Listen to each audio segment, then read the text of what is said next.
অহনার জন্য অর্জুনের মার বাড়ির বাকি বউরা ফিরে পেল নিজেদের স্বাধীনতা। অন্যদিকে অহনার বুদ্ধিতে বাকি বউদেরকে নিয়ে অর্জুনের মা ছদ্মবেশে গেল রেস্টুরেন্টে।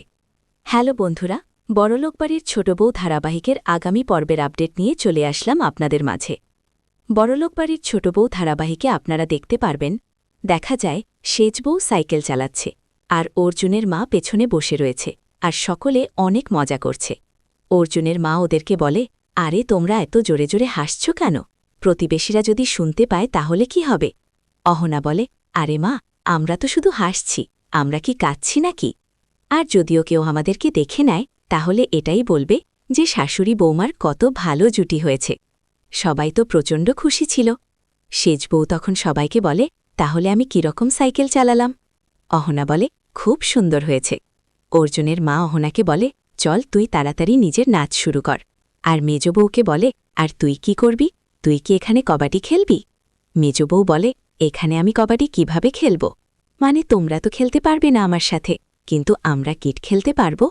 অর্জুনের মা বলে, যখন সবাই নিজেদের মনমতো কাজ করছে তখন তুইও করে নে, তোকে আর আমি কি আটকাব? মেজ বউ বলে, ঠিক আছে, আমি এখনই চক নিয়ে আসছি। অর্জুনের মা বলে, তাহলে আমি লাইন বানানোর জন্য টেপ নিয়ে আসছি। বাড়ির সব বউরা এত খুশি ছিল যে বলার মতো না, সবাই প্রাণ খুলে বাঁচছিল। অর্জুনের মা মেজ বউকে বলে, বাহ, কত সুন্দর তুই ছক বানিয়েছিস, আর এখন তো মিষ্টির টেপগুলো কাজে লাগল। মেজ বউ বলে, আরে মাম্মা, কি যেন বলে? ও হ্যাঁ, থ্যাংক ইউ। তারপর ওরা সবাই খেলতে শুরু করে। অর্জুনের মা প্রথমে খেলতে শুরু করে। এক এক করে সব বউরা খেলছিল। তারপর শেষে অহনা খেলে। আরও অর্জুনের মাকে বলে, মা, যেদিন বাড়িতে কেউ থাকবে না সেদিন আমরা কম্পিটিশন করব আর দেখব কে জেতে, আর যে খেলায় হারবে সে সবাইকে খাবার খাওয়াবে। অর্জুনের মা অহনাকে বলে, খুশিতে দেখছি তোর পা মাটিতেই টিকছে না। সবাই তো নিজের ট্যালেন্ট দেখিয়ে ফেলল, এবার তুই কি দেখাবি ছোট বউ? অহনা বলে, আমি কি নিচে দেখাবো তোমাদের? সবাই হ্যাঁ বললে অহনা বলে, কিন্তু একটা শর্ত আছে, তোমাদের সবাইকেও আমার সাথে নাচতে হবে। অর্জুনের মা তো আগেই মানা করে দেয়। অহনা বলে, আমি বরং এখনই ফোনে গান চালিয়ে দিই। অহনা তারপর সবার সামনে নাচতে শুরু করে। সবাই অহনার নাচ দেখে খুব আনন্দ করছিল। অর্জুনের মাও অনেক খুশি হয়। অর্জুনের মা আর বাকি বউরা তারপর অহনার সাথে নাচ করতে শুরু করে। অর্জুনের মা বলে, তুই অনেক ভালো নেচেছিস। তারপরেই সব বউরা অর্জুনের মাকে ঘিরে গোল হয়ে ঘুরতে শুরু করে আর বলতে থাকে, জয় হোক দুর্গা মায়ের। অর্জুনের মা বলে, এই তোদের এত বড় সাহস, তোরা নিজের শাশুড়ির নাম ধরে রাখছিস? অহনা বলে, না মা, আমরা আপনার নাম কোথায় নিয়েছি? আমরা তো মা দুর্গার নামের জয় জয়কার করছি। আপনার মা বাবা এখন আপনার নাম দুর্গা রেখেছে, তো তাতে কি আমাদের দোষ?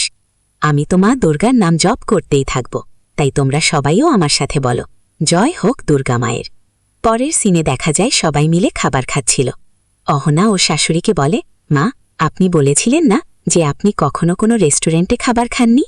অর্জুনের মা বলে, আরে আমাদের অত ভাগ্য কোথায়? তোমাদের শ্বশুরমশাই কখনো বাইরে নিয়ে যেত না, আর বাইরে গিয়ে খাবার কথা তো অনেক দূরের কথা। অহনা বলে, মা, তাহলে এক কাজ করা যাক, একদিন আমরা সবাই মিলে রেস্টুরেন্টে খেতে যাব। অর্জুনের মা অহনাকে বলে, তুই একদম চুপ করে থাক, তোর মাথায় সবসময় এসবই ঘুরতে থাকে।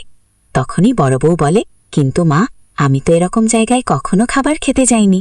আপনার ছেলের কাছে এত টাকা কখনোই ছিল না, আর এই বাড়ির নিয়মকানুন সেগুলো তো রয়েইছে।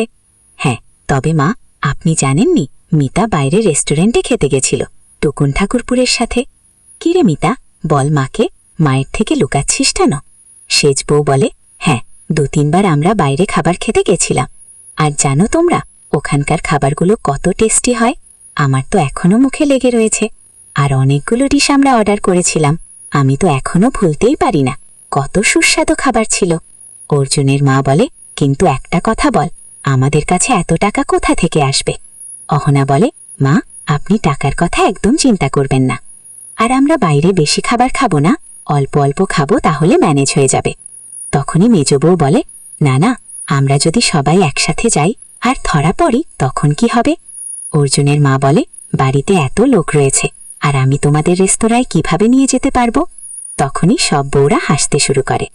অর্জুনের মা বলে, তোরা এভাবে হাসছিস কেন? অহনা বলে, মা, ওটাকে রেস্তো নয়, রেস্টুরেন্ট বলে। অর্জুনের মা বলে, আমি ওটাই বলতে চেয়েছি, বুঝতে পেরেছিস তোরা? মেজ বউ বলে, হ্যাঁ, আর আজকে তো বিয়ে, আর পরশুদিন নিশ্চয়ই রিসেপশন, আর ওখানে নিশ্চয়ই সবাই পরশুদিন যাবে, তাই আমরা পরশুদিন এটার প্ল্যান করতে পারি। অর্জুনের মা বলে, পরশুদিন তোরা কিভাবে যাবি? রোজ রোজ কি তোরা পেট খারাপের বাহানা দিবি নাকি? বড় বউ বলে, মা, আজ কত মজা হচ্ছে না? যদি আমরা এরকম আরেকটা দিন পেতাম তাহলে কত ভালো লাগতো। আপনার কি ভালো লাগছে না মা? অর্জুনের মা বলে, হ্যাঁ, কেন ভালো লাগবে না? আমার দুপুরের ঘুমটা তো তোরা নষ্ট করে দিলি, আর সারাদিন মাছের মতো আমার কানের সামনে ভন ভন করেছিস। আরে তোরা সবাই তো টেবিলের মধ্যে খাবারগুলো একেবারে বিছিয়ে রেখে খাচ্ছিস। এখনই যদি কেউ চলে আসে, তাড়াতাড়ি এগুলো গুছিয়ে রাখ। যদি কেউ চলে আসে তাহলে অনেক বড় গন্ডগোল হয়ে যাবে। 5:30 বাজতে চলেছে, তাড়াতাড়ি এগুলো গোছানো শুরু কর। অহনা বলে, মা, আজ তো কেউ ফিরে আসবে না, এখনো আমাদের কাছে অনেক সময় রয়েছে, আমরা বরং আজ সারা রাত গল্প করব। অর্জুনের মা বলে, তবে সারা রাত গল্প করলে আমি তোমাদেরকে কিছু গল্প শোনাতে পারি, যেগুলো সত্যি ঘটনা, আমি নিজের চোখে দেখেছি। যারা আমাদের মাঝে নেই তাদের ব্যাপারে এই ঘটনাগুলো। অহনা বলে, ওরা আবার কারা মা? অর্জুনের মা বলে, রাতে ওদের নাম নিতে নেই, যারা এই দুনিয়াতে থাকে না, আর ওদের শুধুমাত্র অনুভব করতে হয়। তখনই মেজ চিৎকার করে ভূতের কথা বলে। অর্জুনের মা বলে, চুপ কর, আমি বলেছি না রাতে ওদের নাম নিতে নেই। মেজ বউ বলে, মামিমা, আমার ভূত খুব ভয় লাগে। অর্জুনের মা বলে, এখন আর ভয় পেয়ে কি হবে? আমি তো নাম নিতে মানা করেছিলাম। রাতে ওদের নাম নিতে নেই, তবে তারা সবসময় আমাদের আশেপাশেই থাকে, আমাদের মতো ওদেরও ইচ্ছে শখ থাকে। তোদের কি মনে হয় দুনিয়াতে কি শুধু জ্যান্ত মানুষ থাকে? মৃতরাও থাকে। তখনই দরজা ধাক্কানোর আওয়াজ আসে, আর সেই আওয়াজ শুনে সবাই ভয় পেয়ে যায়। অর্জুনের মা বলে, আরে কিছু না, হয়তো কেউ এসেছে। ভূতেরা কি দরজা ধাক্কা দিয়ে আসবে নাকি? এখনই গিয়ে দেখে আয় কে এসেছে। অহনো তখন বলে, ঠিক আছে মা, আমি দেখে আসছি। অর্জুনের মা বলে, না না, তুই নতুন বউ, তোকে যেতে হবে না, যাও বড় বৌমা গিয়ে দেখে আসো কে এসেছে। তারপর বড় বউ আর মেজ বউ রামনাম করতে করতে যায় দরজা খোলার জন্য। দরজা খোলার পর ওরা দেখে বাড়িতে সবাই ফিরে এসেছে। ওরা দুজন সবাইকে দেখে চমকে ওঠে। পল্টু তখন ওদেরকে বলে, কতক্ষণ ধরে আমরা দরজা ধাক্কাচ্ছি, তোমরা কি আওয়াজ শুনতে পাও নাকি? দরজা খুলতে এত দেরি হলো কেন? বড় মামার ঘুম ভেঙে যাবে বলে আমরা বেল বাজাইনি, দরজা খুলতে এত সময় লাগে নাকি? বড় বউ আর মেজ বউ তো পল্টুর প্রশ্নের কোনো উত্তর না দিয়েই ঘরের ভেতরে চলে যায়। আর এদিকে অর্জুনের মা অহনা আর মিতাকে বলে, আমি কখন থেকে তোদেরকে বলছি এগুলো সব গুছিয়ে রাখতে, দেখ এখন ওরা সবাই চলে এলো, তোরা তো গল্প করেই যাচ্ছিলি। অহনা বলে, মা, আমরা তো শুধু খাবার খাচ্ছি, আমরা তো আর চুরি ডাকাতি করিনি।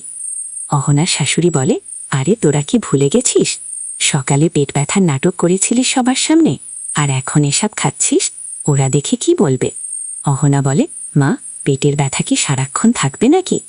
আর ওরা যদি আমাদেরকে এই বিষয়ে কিছু বলে তাহলে আমরা বলবো আমাদের শরীর ঠিক হয়ে গেছে। অর্জুনের মা বলে, হে ভগবান, আমি তো তোমাদের চক্করে অনেক খারাপভাবে ফেসে গেছি, এখন এই চক্করে তোমরা আমাকেও ভাসিয়ে নিয়েছ। হে মা কালী, আমাকে কোথায় ভাসিয়ে দিলে? তারপরেই সেখানে বাড়ির সবাই চলে আসে। আর অর্জুনের পিসি অর্জুনের মাকে বলে, এখানে এসব কি হচ্ছে বৌদি? তুমি এত রাতে খাবার খাচ্ছিলে?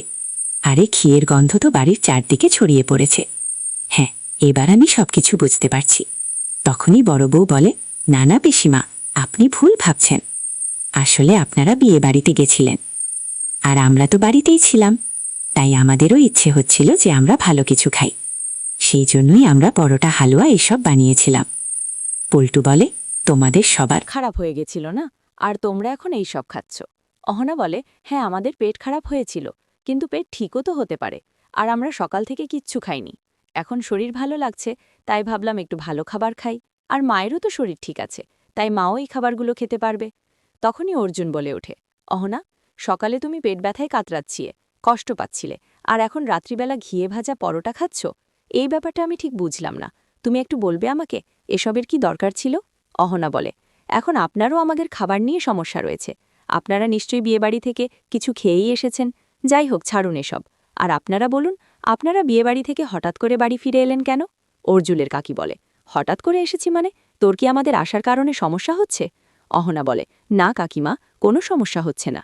আমাদের খাবার খাওয়া দেখে আপনাদের যদি কোনো সমস্যা না হয়, তাহলে আপনাদের বাড়ি ফিরে আসাতে আমাদের কোনো সমস্যা কেন হবে? তবে হ্যাঁ, আপনাদের সবার কথা শুনে মনে হচ্ছে আপনাদের সবারই আমাদের খাওয়া নিয়ে অনেক প্রবলেম আছে। তাই আমি ভাবলাম আমিও আপনাদেরকে জিজ্ঞাসা করি আপনারা হঠাৎ কেন বাড়ি ফিরে এলেন। অর্জুনের পিসি রেগে অহনাকে বলে, তুই একদম চুপ করে থাক।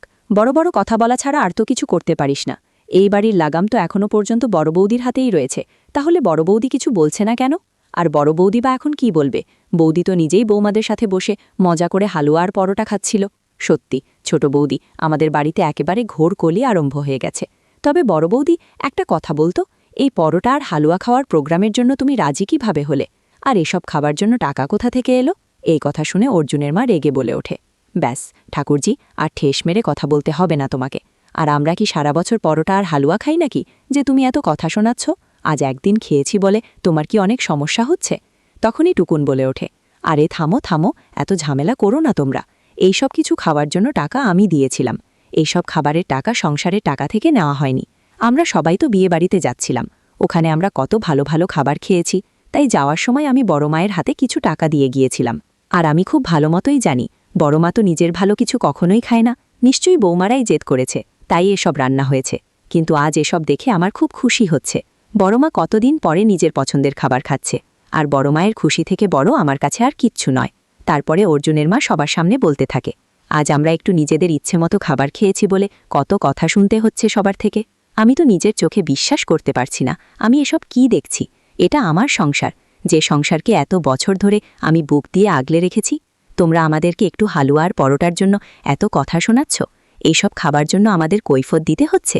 আর এই সংসার চালানোর জন্য আমি টাকা দিই, আমার ছেলেরাও টাকা দেয়, তাহলে বলে ওই টাকা দিয়ে কি 4 জন লোকের জন্য পরোটা আর হালুয়া তৈরি হতে পারে না? অর্জুনের পিসি তখন অর্জুনের মা ঠেস মেরে বলে, সত্যি বড় বৌদি, আজকাল তোমাকে চেনাই যায় না। আগে তুমি কত হিসাব করে চলতে, আর এখন তো তুমি উড়নচণ্ডীর মতো টাকায় উড়িয়ে যাচ্ছ। বুঝতে পেরেছি, সবকিছুই ওই ছোট বউয়ের সাথে থাকার পরিণাম। অহনা তখনই রেগে বলে, পিসিমা, আপনার সাহস কি করে হয় মাকে এরকম কথা বলার? আপনার যা বলার আছে আপনি আমাকে বলুন, কিন্তু আপনি আমার শাশুড়ি মায়ের নামে একটা উল্টোপাল্টা কথা বলবেন না। আমার শাশুড়ি মা বয়সে আর সম্পর্কে দুটোতেই আপনার থেকে বড়। আমি তো একটা কথা বুঝতে পারছি না, আপনি এরকম কথা বললেন কিভাবে? অর্জুনের পিসি তখন বলে, যে উড়নচণ্ডীর মতো কাজ করে, এখানে ওখানে ঘুরে বেড়ায়, টাকা ওড়ায়, তাকে তো উড়নচণ্ডী বলবো। আর তুই আমাকে এসব বলার কে হস? অহনা বলে, আমি হচ্ছি এই বাড়ির ছোট বউ, আর আমার শাশুড়ি মাকে যদি কেউ অপমান করে তাহলে আমি চুপ করে বসে থাকব না। তখনই নিতা বলে ওঠে, একবেলা যদি আমরা পরোটা আর হালুয়া খেয়ে উড়নচণ্ডী হয়ে যাই, তাহলে পিসিমা আমরা উড়নচণ্ডী হতে রাজি আছি, আমাদের কোনো সমস্যা নেই। আগে দেখা যায় মিতা অর্জুনের মাকে বলে, আপনার ভাইপো বলেছে যে আমাদের সবাইকে উনি রেস্টুরেন্টে নিয়ে যাবেন। অর্জুনের মা বলে, আমি আজ পর্যন্ত কখনো কোনো দোকানে খাবার খেতে যাইনি, কেউ যদি আমাকে রেস্টুরেন্টে খাবার খেতে দেখে নেয় তাহলে আমি মুখ দেখানোর অবস্থায় থাকব না। অহনা তখন বলে, আপনার টেনশনের সলিউশন আমার কাছে আছে মা। দেখা যায় সবাই তো ছদ্মবেশে চলে যায় রেস্টুরেন্টে খাবার খেতে, আর অর্জুন মিটিং করার জন্য সেই রেস্টুরেন্টেই যায়। অহনা অর্জুনকে দেখে মুখ ঢেকে নেয়, তবে অর্জুন তো অহনার দিকেই তাকিয়েছিল। আর এখানেই শেষ হয়ে যায় আজকের পর্বটি। তো বন্ধুরা, আপনাদের কি মনে হয়, অর্জুন কি অহনার বাড়ির বাকি সবাইকে চিনতে পারবে? অহনার বাড়ির সবার রেস্টুরেন্টে খাবার প্ল্যান কি ভেস্তে যাবে? সেটা আমাকে কমেন্টে অবশ্যই জানাবেন।